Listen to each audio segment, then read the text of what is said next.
प्रतिपक्ष तेजस्वी यादव ने बिहार सरकार पर गंभीर आरोप लगाए हैं कि 7 निक्षेप पार्ट 2 में जो योजना चल उसमें करोड़ों रुपए का घपला हुआ है, घोटाला हुआ है, जल नल योजना तहत सब कुछ। चलिए, वर्षों बाद नेता प्रतिपक्ष का बुद्धि खुला और घोटाला शब्द पर मुंह खुला।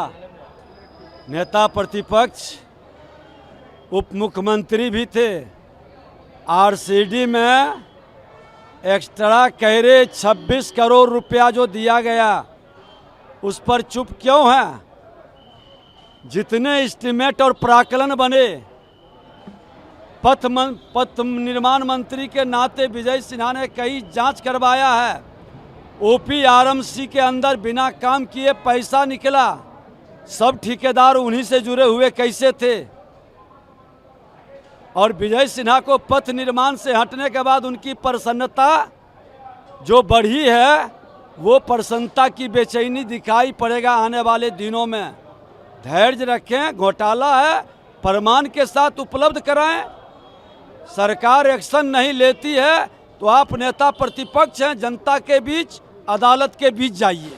इंडिया अलायंस की बैठक हो रही है, कल खड़गे जी भी आ रहे हैं, पटना पहुंचने वाले हैं। तेजस्वी यादव का सीएम फेस को लेकर अभी भी सस्पेंस बरकरार है। बिहार में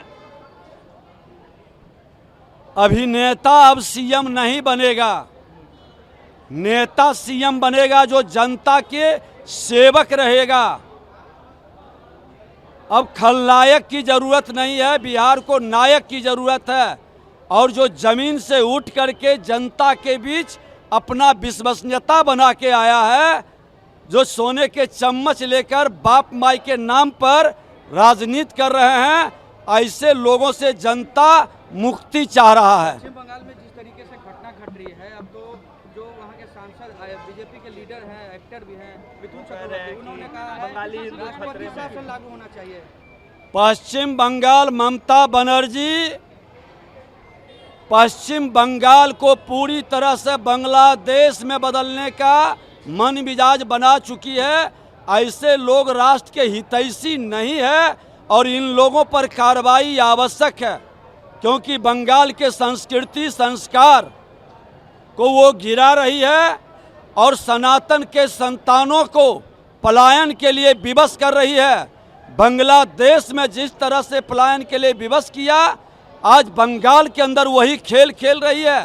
क्यों नहीं बता रही है कि बांग्लादेश से लोग आकर के यहाँ के हिंदुओं पर, यहाँ के सनातन पर हमला करता है, पुलिस अपना मोबाइल ऑफ कर लेता है, थाना में लोग जाते हैं तो कहता है कि घर के अंदर बंद रहो। पुलिस को इतना विवश किसके दबाव में हुआ है? क्यों नहीं उच्च स्तरीय जांच करवा रही है? ये बंगाल को पूरी तरह से बांग्लादेश के हवाले करना चाहती है और ऐसे लोग राष्ट्र के हितैषी नहीं हैं। खुल करके ऐसे लोगों पर कार्रवाई की अब जरूरत है। चिराग पासवान कह रहे हैं, बिहार में कह रहे हैं कि बिहार की राजनीति मेरी सबसे बड़ी प्रायोरिटी है, मैं बिहार से बिलोंग करता हूँ और इसीलिए बिहार में राजनीति करूंगा। कौन कह रही है? चिराग पासवान कह रहे हैं कि केंद्र से ज्यादा मुझे बिहार पे फोकस करना है। निश्चित तौर पर बिहार का बेटा है, बिहार के साथ जुड़े रहे हैं और हर बिहारी को अपने बिहार का सम्मान बढ़ाने के लिए, बिहारी शब्द को गाली से हटाने के लिए खुल कर करके जमीन पर मेहनत करना चाहिए, क्योंकि जिस अराजकता के राजद, कल्चर के राजद, सोच के राजद के गोद में पले बढ़े लोगों से बिहार को मुक्ति चाहिए।